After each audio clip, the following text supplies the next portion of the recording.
আপনারা ভিডিওটি শেষ পর্যন্ত দেখুন, স্কিপ করবেন না। বিশাল প্রতিবাদী মিছিল, সেখানে শান্তিপূর্ণ আন্দোলন হবে, সেখানে আমাদের চারদিকে আইসে উপস্থিত থাকবে। যাচ্ছে শিয়ালদা থেকে, দেখতে পাচ্ছেন।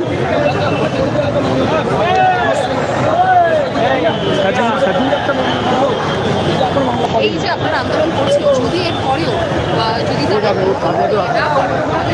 আমাদের আন্দোলন জারি থাকবে যতদিন পর্যন্ত এই বিল প্রত্যাহার না হচ্ছে। আমাদের আন্দোলন জারি থাকবে, আমরা রাস্তায় থাকবো, সারা বছর রাস্তায় থাকবো, কোনো চাপ নেই। এটা আমাদের জীবন, আন্দোলন চলছে, চলবে, আমাদের শরীরে বন্ধ হবে না। আমাদের শরীরে রাজি আছে, এক টুকরো রক্ত থাকা পর্যন্ত আমরা মোর্চা জারি থাকবো। যা ক্ষতি করেছে এর মতন ক্ষতি বাংলায় দেখা যাচ্ছে, ঠিক আছে? আমরা আরো দুপুরে করতে পারি। এখন যদি রাস্তা না নামবে, কবে রাস্তা নামবো আমরা? যদি আইন প্রত্যাহার একদমই না হয়, এর থেকে আরো বড় আন্দোলন হবে, বৃহত্তম আন্দোলন হবে আমাদের এখানে। অসুবিধা তো গুড়ি করে মুসলমান ওদিকে ভয় করে না, জান দিতে প্রস্তুত আছে এনি টাইম। এই টাইম জান দিতে আরো বড় হবে। কেস করছে না, মুখ্যমন্ত্রী এত কটা এমপি আছে, এত কটা এমএলএ আছে, মুখ্যমন্ত্রী সহ সবাই গিয়ে একটা সুপ্রিম কোর্টে কেস করতে পারতো। কেস না করে আজকের দিনেতে আপনার হচ্ছে আপনার সে বাসন্তীতে এখানে যে সমস্ত গাড়িগুলো আসছে, সেখানে পুলিশ প্রশাসনের উচিত ছিল, পুলিশ প্রশাসন চলে জনগণের ট্যাক্সের টাকায়, সেই ট্যাক্সের টাকায় পুলিশ প্রশাসনের উচিত ছিল মানুষকে সাপোর্ট করে কলকাতা শিয়ালদায় আনা দরকার ছিল। সেই না এনে পুলিশকে দিয়ে আপনার গাড়ি রাখা হচ্ছে। কি বাবা, তার মানে আপনার মুখ্যমন্ত্রী চাইছে না যে এই যে মিছিলটা হোক, তাহলে ডাল মে কুচ কালা হয়। উনি চাইছে না যে এটা হচ্ছে একটা মিছিলটা সম্পূর্ণভাবে হোক। ওনার উচিত ছিল পুলিশকে দিয়ে একটা শান্তিভাবে এখানে মানুষ যাতে করে আসতে পারে। আসছে না কেন? হ্যাঁ, করতে পারে, কিন্তু উনি চাইছে না যে তোমার হোক, আটকাচ্ছে কেন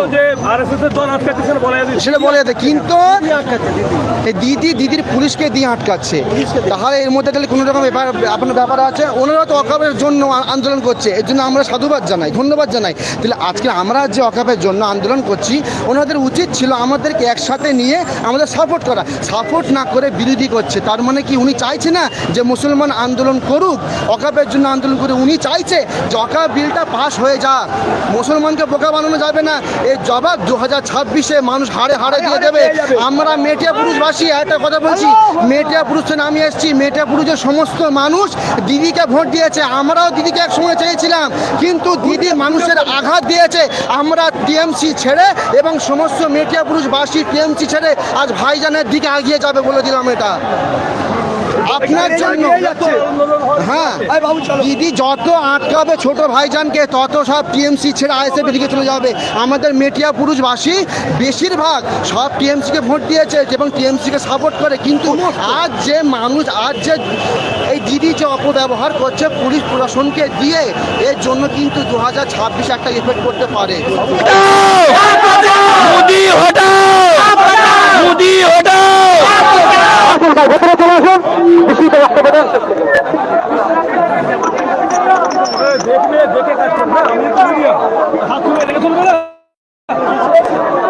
বাঘের বাচ্চা উপস্থিত হয়েছে তো, মোদি শুনে রাখো, এরকম সংশোধনী বিল প্রত্যাহার করতে হবে।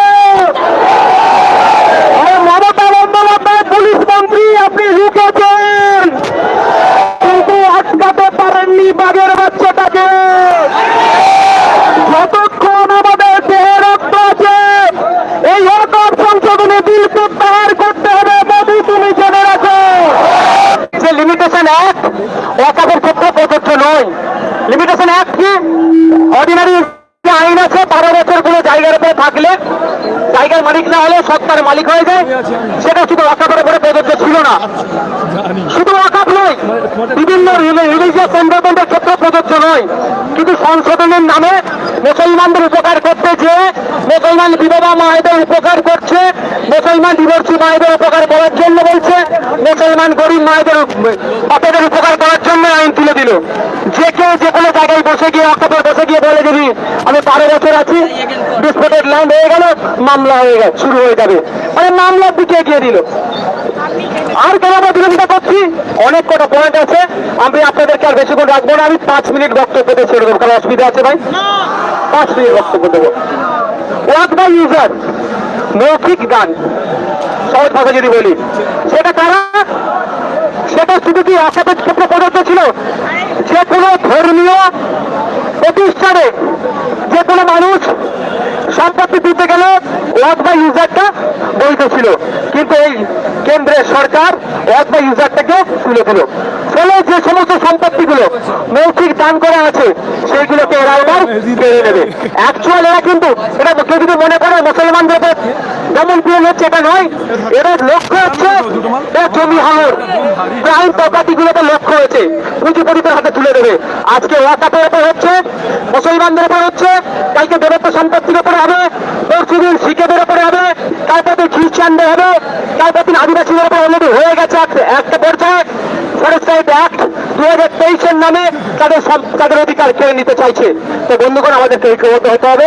আমাদের ঐক্যবদ্ধ হয়ে জাত বর্ণ নির্বিশেষে ওয়াকাফকে আইনকে প্রত্যাহারের ব্যর্থতার জন্য বারবার কোর্ট বলছে যে কারা যোগ্য কারা অযোগ্য সেই পিতাটিকরণ করে দিন। এরা পিতাটিকরণ না করার ফলে 26,000-এর মধ্যে যারা যোগ্য তাদের চাকরি বাতিল হয়েছে। সেই সমস্ত যোগ্য শিক্ষকদের আমাদের পক্ষে আমরা আছি না, সেগুলোর ফান্ড আছে। আগামী দিনে রাজপথে তাদের হয়ে তাদের সাথে গলা মিলিয়ে আমরা আবার রাখবো। প্রস্তুত আছেন তো নাকি? আর একটা দুঃখের বিষয়, রাজ্য সরকার বলছে এই আইন আমরা রাজ্যে লাগু হতে দেবো না। ভালো কথা, এই রাজ্যে আজ লাগু না হওয়ার জন্য দুটো দিক আছে রাজ্য সরকারের। একটা, সরকারের প্রধান হয়ে সুপ্রিম কোর্টে মামলা করা, উনি এখনো কিন্তু করছেন না।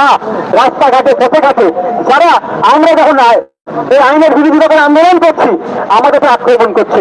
আজকে আমাদের ভাঙড়ের উপর দিয়ে ভাঙড়ের ছেলেরা এখানে এসে পৌঁছায়নি, এইরকম হতে পারে। সেই জন্য ভাঙড়ে আমরা একটা প্রোগ্রাম লাগিয়ে দিয়েছি, ভাঙড়ের ছেলেরা ওখানে প্রোগ্রাম করছে। কিন্তু এই বাসন্তী হাইওয়ের উপর দিয়ে যারা আসছিল তাদের উপরে পুলিশ আক্রমণ করেছে। তৃণমূল বলছে, মমতা ব্যানার্জি বলছে, রাজ্য সরকার বলছে আমরা এই আইনকে লাগু হতে দেবো না। আর আমরাও কি বলছি না, এই আইনকে লাগু হতে দেবো না। তো তাহলে আমাদের দুজনের সুর কি আলাদা? দুজনের সুর তো এক। তাহলে আমাদের উপর আক্রমণ হলো কেন? আমাদের আজকে হলে কেন? এই বললাম না, যখনই রাজ্য সরকার চাপে পড়ে দিল্লিগামীর ফ্লাইট ধরে, কোন দাদা দিদির সাথে কি সেটিং হয়ে যায় বোঝা মুশকিল। সব আমার বোন, আমার বোন, আমার বোন, আমাদের বাড়ির মেয়ে, আমাদের বাড়ির কন্যা ছিলেন তোমার। এখন আমরা ভুলে যাচ্ছি সেই সময় যারা দায়িত্ব ছিল তদন্তের সিবিআই, অমিত শাহজির দপ্তর, সব গোল মিলিয়ে গেল। তো দাদা দিদি একে অপরের পরিপূরক। তো সবাই সজাগ থাকতে হবে, আমাদের সজাগ থাকতে হবে। আমাদের আজকের আন্দোলন নয় এটা, আমাদের আন্দোলন প্রয়োজনে 6 মাস 1 বছর চালিয়ে যেতে হবে। প্রস্তুত আছেন তো? তবে হয় গণতান্ত্রিক প্রক্রিয়ায়। আমি এখানে আবারও বলছি, যেখানে শান্তিপূর্ণ আন্দোলন হবে না সেখানে আইএসএফ থাকবে না। যেখানে শান্তিপূর্ণ আন্দোলন হবে সেখানে আইএসএফ উপস্থিত থাকবে।